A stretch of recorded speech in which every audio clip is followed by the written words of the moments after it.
Hola a todos, mi nombre es Giordano Rivera y junto con mi compañera Diana Larrategui Martínez les explicaremos un poco acerca del tema denominado contrato de secuestro. Abordaremos puntos importantes como es su definición, sus características, los tipos de contratos existentes, las partes intervenientes y su regulación jurídica en nuestro ordenamiento público nacional. En primer lugar, antes de desarrollar el contrato de secuestro, es importante mencionarles que este tipo de contrato se basa en la guarda de bienes, es decir, se suscita cuando dos o más personas denominadas depositantes confían a un tercero llamado depositario un bien que de este ha surgido controversia. Para ello, ellos emplean el mecanismo denominado contrato de secuestro.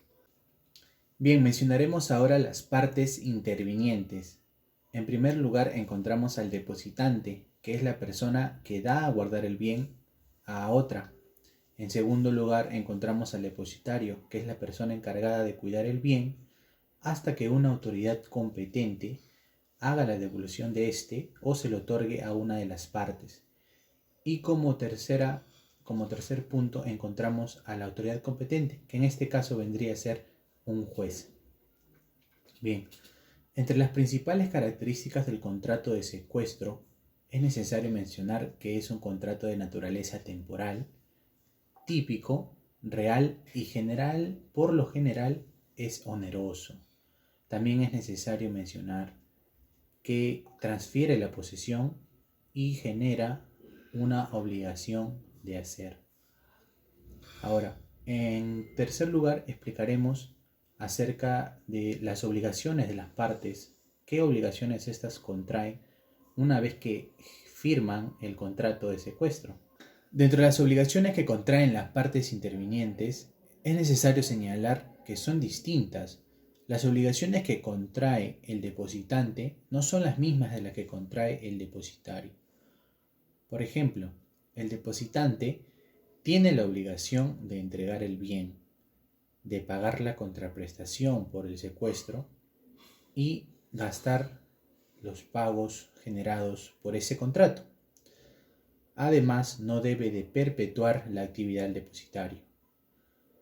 Y como obligaciones de parte del depositario, tenemos que éste está obligado a recibir el bien, a cuidarlo, a custodiarlo y administrarlo hasta que haya un vencedor de la controversia. Es decir, una vez que se suscite esa controversia, una vez que se resuelva, el depositario está obligado a entregar el bien al vencedor de esa litis.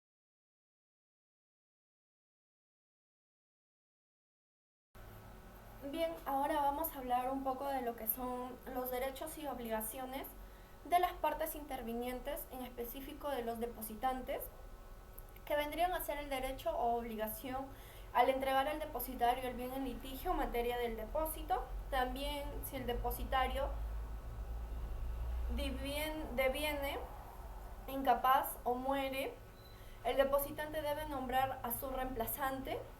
También vamos a ver que los depositantes responden solidariamente por las retribuciones del depósito y los gastos de conservación y entrega. También hay una obligación que tiene que hablar sobre los depositantes pueden liberar al depositario antes de determinar controversia por causa o por causa no justificada. Y todo eso nos estamos basando en los artículos 1865, en el artículo 1863 y el artículo 1862.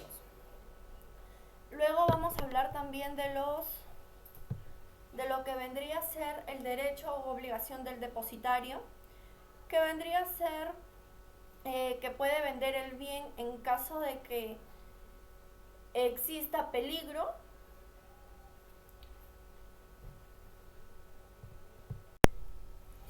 Bien, continuando con la explicación, nos encontramos en que existen dos clases de secuestro: el secuestro convencional y el secuestro judicial. En el secuestro convencional vamos a encontrar que se da cuando todos los interesados convienen en el depósito.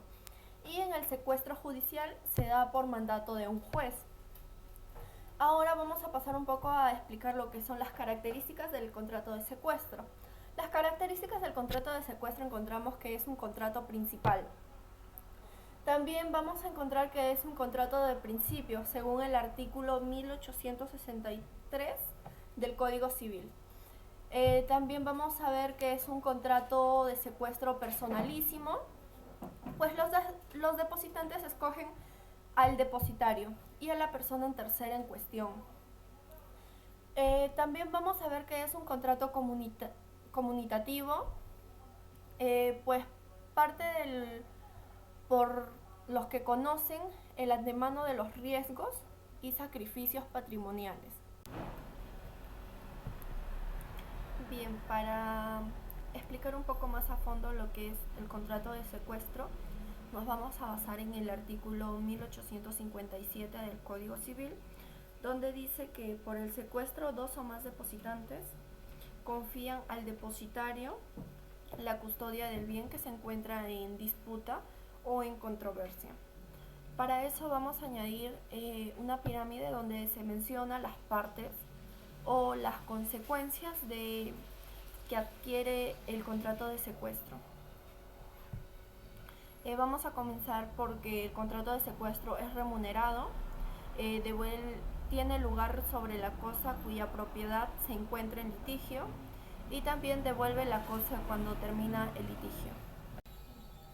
Para finalizar voy a explicar un poco las conclusiones del contrato de secuestro y por qué este termina. Este puede terminar por la venta o depósito en los casos de inminente peligro o la pérdida grave o deterioro. También sabemos que puede terminar por ser liberado el depositante antes de que termine la litis, debido a la causa justificada o criterio de un juez. También se demuestra que el contrato de secuestro padece de incapacidad o muerte del depositante. También se puede terminar por mutuo disenso o por resolución de contrato. Resolución de contrato cuando las partes deciden resolver dicho contrato de secuestro. También podemos añadir que el depositante puede negarse a devolver el bien, pues está regulado o se encuentra amparado a ello en el artículo 1836 y el artículo 1852. También para finalizar, el contrato de secuestro es una especie de depósito en el cual existe un litis por el bien. También vamos a añadir que se rigen por el secuestro de las normas del depósito voluntario en cuanto estas normas sean aplicables. Bien, eso sería todo sobre el tema del contrato de secuestro. Gracias.